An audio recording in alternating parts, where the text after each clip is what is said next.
सभी का खबरों के सफर में मैं हूं आपके साथ ज्योति यादव। तो बुलेटिन की शुरुआत करेंगे इस वक्त की बड़ी खबर के साथ। पीएम मोदी की पहली यात्रा में मिस्र और भारत दिव्य रिश्ते की नई इबारत लिखेंगे। पीएम के 2 दिवसीय दौरे में दोनों देश व्यापक आर्थिक भागीदारी समझौते पर मुहर लगाने के साथ ही रणनीति भागीदारी बढ़ाने पर भी सहमति दे सकते हैं। सब तय योजना के मुताबिक हुआ तो मिस्र भारतीय मुद्रा में जरूरी चीजों का याद भर भी कर सकता है। दरअसल वर्तमान में परिस्थितियों में दोनों देशों को एक दूसरे की मदद की जरूरत है। सैन्य ताकत बनने का इच्छुक मिस्र भारत से सैन्य हेलीकॉप्टर, तेजस लड़ाकू विमान, आकाश मिसाइल सहित कई दूसरे सैन्य उपकरण चाहता है। वहीं मिस्र भारत से तकनीकी शिक्षा के मामले में भी मदद चाहता है। दूसरी ओर चीन से आयात कम करने की योजना पर काम कर रहा है। दरअसल भारत मिस्र से खाद के अलावा गैस की आपूर्ति बढ़ाना चाहता है। साथ ही साथ आपको बताते चले कि मिस्र के राष्ट्रपति अब्दुल फतेह अल सीसी चाहते हैं कि दोनों देशों का व्यापार सालाना 12 अरब डॉलर तक पहुंचे। मिस्र पश्चिम एशिया की बड़ी ताकत के अलावा इस्लामी दुनिया की तटस्थ और मजबूत आवाज है। ऐसे में इस्लामी देशों में पैठ के साथ पश्चिमी एशिया की बड़ी ताकत मिस्र को साध कर भारत की ग्लोबल साउथ की आवाज बनने की रणनीति भी परवान चढ़ सकती है। तो आपको बताते चले कि 2 दिवसीय मिस्र यात्रा पर पीएम मोदी गए हुए हैं। ये यात्रा काफी अहम है। साथ ही साथ आपको बताते चले कि इस यात्रा में, इस बैठक में रणनीति भागीदारी बढ़ाने पर भी सहमति होगी और साथ ही साथ दिव्य रिश्ते की नई इबारत भी मोदी लिखेंगे। दरअसल सब अगर तय योजना के मुताबिक हुआ तो मिस्र भारतीय मुद्रा में जरूरी चीजों का आयात भी कर सकता है। दरअसल वर्तमान परिस्थितियों में दोनों देशों को एक दूसरे की मदद की जरूरत है और सैन्य ताकत बनने का इच्छुक मिस्र भारत से सैन्य हेलीकॉप्टर, तेजस लड़ाकू विमान, आकाश मिसाइल सहित कई दूसरे सैन्य उपकरण चाहता है। वहीं मिस्र भारत से तकनीकी शिक्षा के मामले में भी मदद चाहता है। दूसरी ओर चीन से आयात कम करने की योजना पर काम कर रहा है। भारत मिस्र से खाद के अलावा गैस की आपूर्ति बढ़ाना चाहता है और साथ ही साथ मिस्र के राष्ट्रपति अब्दुल फतेह अल सीसी चाहते हैं कि दोनों देशों का व्यापार सालाना 12 अरब डॉलर तक पहुंचे। वहीं मिस्र पश्चिम एशिया की बड़ी ताकत के अलावा इस्लामी दुनिया की तटस्थ और मजबूत आवाज है और ऐसे में इस्लामी देशों में पैठ के साथ पश्चिम एशिया की बड़ी ताकत मिस्र को साध कर भारत की ग्लोबल साउथ आवाज बनने की रणनीति भी परवान चढ़ सकती है।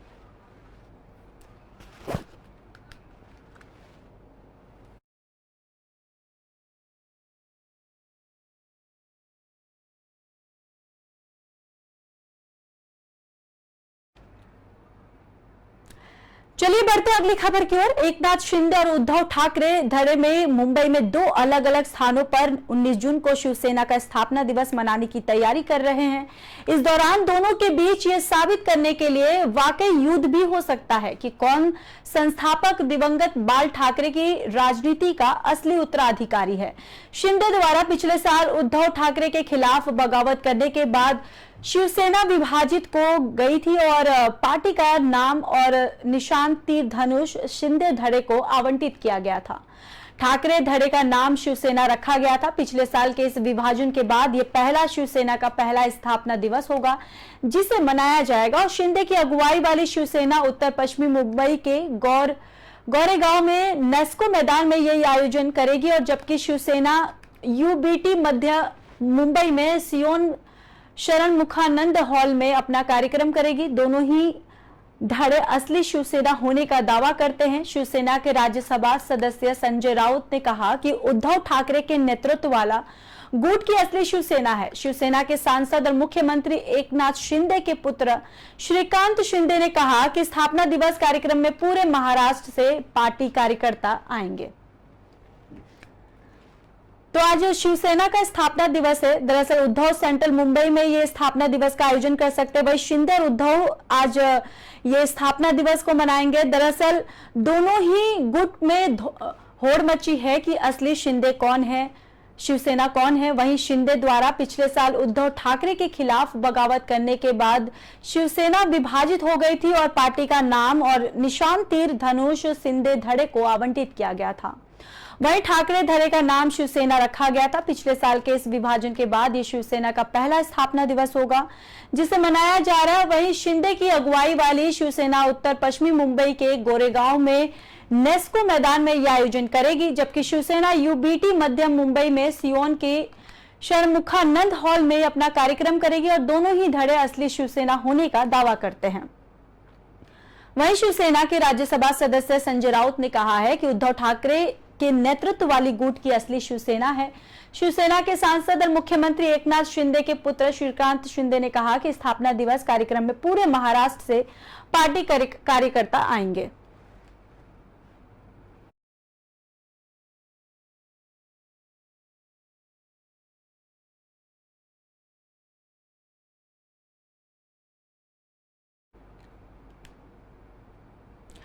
भारत मौसम विज्ञान विभाग ने कहा कि चक्रवाती तूफान बिपरजॉय पूर्व उत्तर पूर्व राजस्थान की ओर बढ़ने और अगले 12 घंटों के दौरान दबाव की तीव्रता बनाए रखने की संभावना है। इससे पहले रविवार को चक्रवाती तूफान बिपरजॉय के प्रभाव से राजस्थान के बाड़मेर जिले के कुछ हिस्सों में भारी बारिश हुई। कई जगहों पर भीषण जलभराव और बाढ़ जैसी स्थिति भी देखी गई। अस्पतालों में भी पानी का जमाव देखा गया। वहीं भारतीय मौसम विज्ञान विभाग के महानिदेशक डॉक्टर मृत्युंजय महापात्रा ने शनिवार को कहा है कि चक्रवात बिपरजॉय एक गहरे अवसाद में कमजोर हो गया है और पूर्व उत्तर पूर्व दिशा में आगे बढ़ रहा है।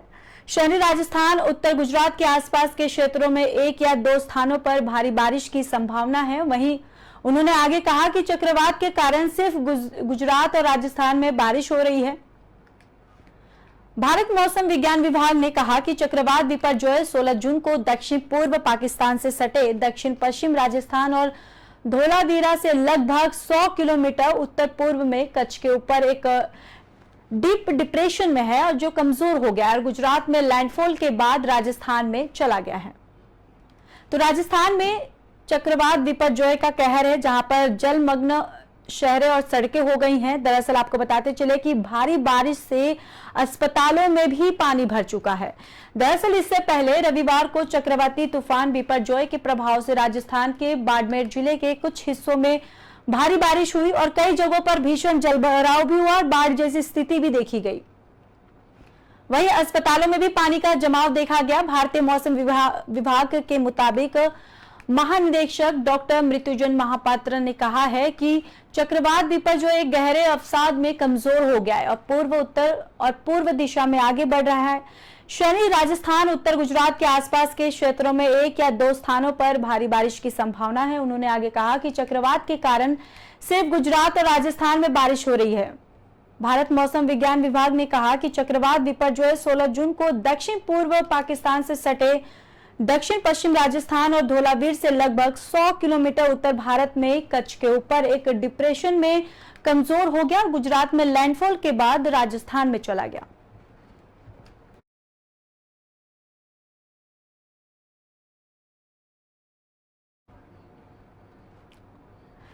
तो वहीं भारतीय कुश्ती महासंघ के पूर्व अध्यक्ष बीजेपी सांसद बृजभूषण शरण सिंह के खिलाफ प्रदर्शन कर रही ओलंपियन साक्षी मलिक ने एक दिन पहले शनिवार को बड़ा खुलासा किया था। दरअसल साक्षी मलिक ने अपने पति सत्यव्रत कादियान के साथ एक वीडियो शेयर कर कहा कि बीजेपी नेता और अंतर्राष्ट्रीय पहलवान बबीता फोगाट और बीजेपी के सोनीपत जिलाध्यक्ष तीर्थ राणा ने जंतर मंतर पर धरना देने के लिए कहा था। इन्होंने धरने की परमिशन दिलाई थी। बबीता फोगाट ने मोटिवेट किया था। इसके बाद बबीता फोगाट ने रविवार सुबह साक्षी के जवाब दिया है। बबीता ने कहा है कि धरना की परमिशन मैं नहीं दिलाई थी और अपनी मंशा बता दो। बबीता फोगाट ने रविवार सुबह साक्षी मलिक के वीडियो पर जवाब दिया है। बबीता ने उसके वीडियो को टैग करते हुए लिखा है कि एक कहावत है कि जिंदगी भर के लिए आपके माथे पर कलंक की निशानी पड़ जाए, बात ऐसी ना कहो कि दोस्त की कहे और फिर छिपानी पड़ जाए। मुझे कल बड़ा दुख भी हुआ, उन्होंने कहा। और उन्होंने ये भी कहा कि हंसी भी आई जब मैं अपनी छोटी बहन और उनके पतिदेव का वीडियो देख रही थी। सबसे पहले तो मैं ये स्पष्ट कर दूं कि जो अनुमति का कागज छोटी बहन दिखा रही थी, उस पर कहीं भी मेरे हस्ताक्षर या मेरी सहमति का कोई प्रमाण नहीं है और ना ही दूर दूर तक इससे मेरा कोई लेना देना है। पहलवान साक्षी मलिक ने शनिवार को एक वीडियो जारी किया। साक्षी ने इसमें बृजभूषण सिंह पर बड़ा हमला करते हुए कहा है कि नाबालिग महिला पहलवान के परिवार को डराया धमकाया गया और इसके बाद उसने बयान बदल दिया। उन्होंने कहा कि नाबालिग पहलवान पुलिस सामने 161 और मजिस्ट्रेट के सामने 164 में बयान दर्ज करवाया था, लेकिन बीजेपी सांसद ने उसके परिवार को डराया धमकाया। इसके बाद उन्होंने मजबूरी में अपना बयान बदला है।